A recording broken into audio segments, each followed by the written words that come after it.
Hi guys, this is the fourth and final video on balance and stability, and we're looking at how the elements of balance and stability relate. So balance and stability again is being balanced and stable, and it will enable you to perform your skill with correct technique. This helps you to improve your performance. Again, the key terms are base of support, center of gravity, and line of gravity. And just to go over their definitions again, so remembering the base of support is the area beneath an object that includes every point of contact with the ground or with the wall or with whatever it is. And again, it could be hands, feet, face, anything.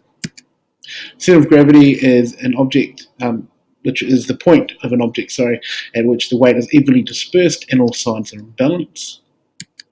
And the line of gravity is the imaginary line that extends vertically up and down through the center of gravity and into the ground.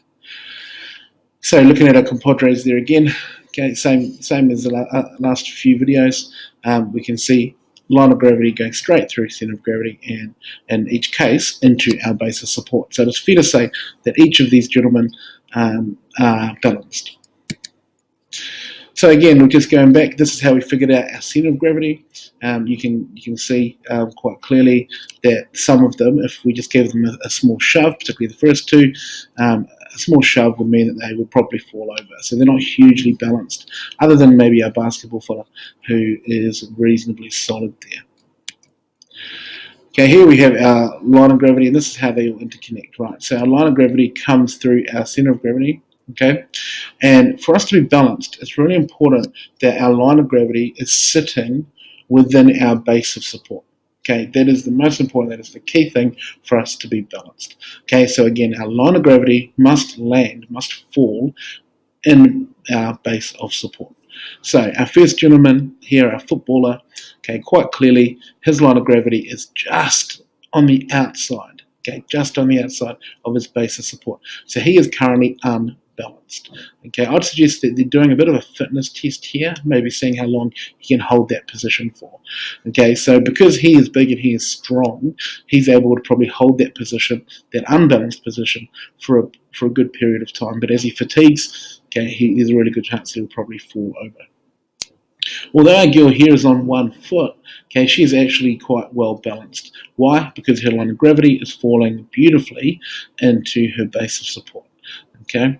Likewise, our gentleman over here, our basketballer, quite clearly his base of support is large, okay, and his line of gravity is falling right, boom, smack bang in the middle of it. Okay, so he is easily, like I said earlier, the most balanced out of our three athletes here. So in order to be able to manipulate these things, again, if you're moving or if you're stationary, the key is to be able to actually have your line of support landing within your base of support. Okay, if your line of gravity, within your base of support. So if I wanted to try to manipulate someone, if I wanted to make them unbalanced, I need to do the opposite. I obviously need to make their base of support really small, and then try to get their line of gravity to be outside of that.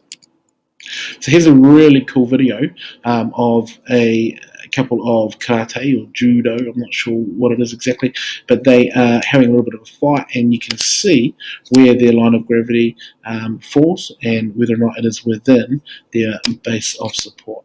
Okay, so you can see the smaller person, or the attacker in green here, is markedly smaller. Here we have both of their center of gravities.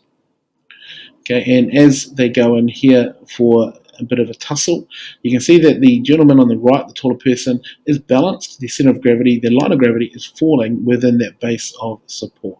You can see how big that base of support is as well. Okay, they're reasonably solid, and that's that center of gravity there. Now, as the smaller person, the attacker, pulls this person forward, you'll see that their line of gravity, okay, starts to move outside of the base of support.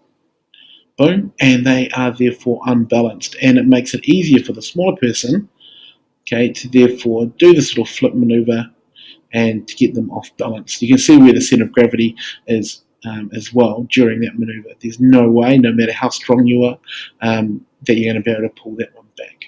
Okay, so that's how it all intertwines, and yeah, hopefully that helps you to understand that, and how important it is for you to be completely balanced, and how important it is for that line of gravity to be falling in between the middle of your base of support in order for you to be able to complete whatever skill it is, a throw, a volleyball, set, dig, a pass, etc.